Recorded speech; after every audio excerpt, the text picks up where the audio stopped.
साहब वो फरमा रहे हैं मुज़ाकरात बहाना है और पाकिस्तान निशाना है, ये आपके हवाले से बात फरमाई और इसका ज़रूर जवाब आप फरमाएं, लेकिन ये भी बताएं कि बुशरा बीबी साहिबा का जो शॉट मैंने इब्तिदा में एक आप सबको सुनाया है वो बड़ी तहलका खेज बात है। मतलब उन्होंने इतना बड़ा इल्ज़ाम लगा दिया कि उनको बाकायदा ज़बरदस्ती उनको वहाँ से जाए एहतजाज से उनको भेजा गया, उनको फ़रार किया गया और फिर उनके ऊपर एक ऐसा इंप्रेशन उनके हवाले से छोड़ा गया कि जी वो अपने लोगों को छोड़ के वो भाग जाती हैं। आज उन्होंने खास कहा है मैं भागने वाली औरत नहीं हूँ। बिस्मिल्लाहिर्रहमानिर्रहीम। देखिए बात ये है कि बुशरा बीबी के हवाले से कि एक ऐसी खातून जो जाहिर है कि इमरान खान की अहलियाँ हैं, एक दर्द होगा उनके दिल में, एक उस मोहब्बत और प्यार और उस दर्द की वजह से वो बाहर आई, लेकिन नॉन पॉलिटिकल हैं। उनको इस किस्म की स्टेटमेंट का अंदाजा नहीं है कि क्या स्टेटमेंट देनी चाहिए और क्या स्टेटमेंट नहीं देनी चाहिए। क्योंकि डिप्लोमेसी में जब आप आते हैं ना, जब आप सियासत में आते हैं तो आपको पहला सबक ये सीखना होता है कि you must know the art what not to speak. तो इसलिए ये उनकी बातों को इतनी बड़ी अहमियत मेरा नहीं ख्याल कर देने की जरूरत है।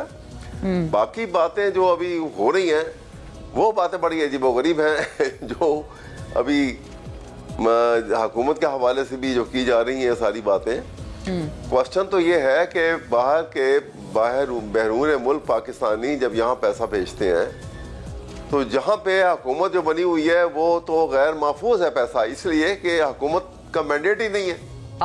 गैर महफूज है। पाकिस्तान के आइन की आइन का जो प्रियम्बल है कि sovereignty lies with Allah to be exercised by the people of Pakistan through its chosen representatives।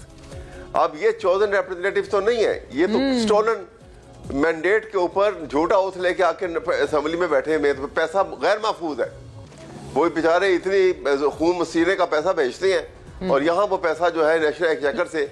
लेकिन सर वो मैं अर्ज करूं वो पैसा PMLN के या मियां साहब के जाती अकाउंट में तो नहीं जा रहा। अभी राना एहसान साहब भी मुस्कुरा रहे हैं, वो तो पैसा तो आप पाकिस्तान की कौमी खजाने में रहा है ना। सुनिए ना आगे पाकिस्तान के अकाउंट, पाकिस्तान के अकाउंट सुनिए तो सही ना, मेरी बात सुन लीजिए। वो पैसा जो है वो पाकिस्तान के एक्सचेकर से ही लूटा गया आगे। देखिए आप, ये इतनी बड़ी प्रॉपर्टी जो है ये एवरफील्ड की और ये अजीजिया की, और इनके 10 साल जब ये पहली दफा सियासत में आए थे नवाज शरीफ साहब 1980 में और 90 में ये प्राइम मिनिस्टर बने, 10 साल का इनका रिकॉर्ड अभी भी महफूज रिकॉर्ड है। वो निकाल के आप देख लें, इनकम टैक्स का सालाना रिटर्न जो है 8,000, 10,000, 12,000, 7,000, ये एक 10 साल का है। और ये इतने रिकॉर्ड, इतनी इनकम टैक्स के साथ जो ये पे कर रहे हैं, ये एवरफील्ड जैसी अरबों रुपए की प्रॉपर्टी कैसे बन गई? मुल्क गरीब हो गया, ये दो भाई अमीर हो गए। ये नुकसानात जो है ये हमारे सामने हुए हैं और अभी कहते हैं कि ये खाली हो गया था। अभी रिकॉर्ड उठा लिए 2021 में पाकिस्तान का जो फॉरेन एक्सचेंज रिजर्व थे पाकिस्तान की तारीख के सबसे हाईएस्ट थे, $28 बिलियन के फॉरेन। बहुत दिलचस्प आपने इस बात को एक एंगल किया है सर। आपने फरमाया है कि कौमी खजाने में पैसे तो आते हैं लेकिन चूंकि लूट लेते हैं और अपनी जाती इससे मलकियत बनाते हैं, तो इस वजह से आप कहते हैं बैरून मुल्क पाकिस्तानी ना भेजें। बट सर फिर तो ये मशरूत ही नहीं होना चाहिए ना मुज़ाकरात से। आप कह रहे हैं मुज़ाकरात हो जाएंगे तो ये सिविल डिसोबीडियंस की जो कॉल है ये वापस हो जाएगी, तो फिर तो आप इसको मशरूत ना करें, आप वैसे ही इनको कहें इनको ना भेजे पैसे।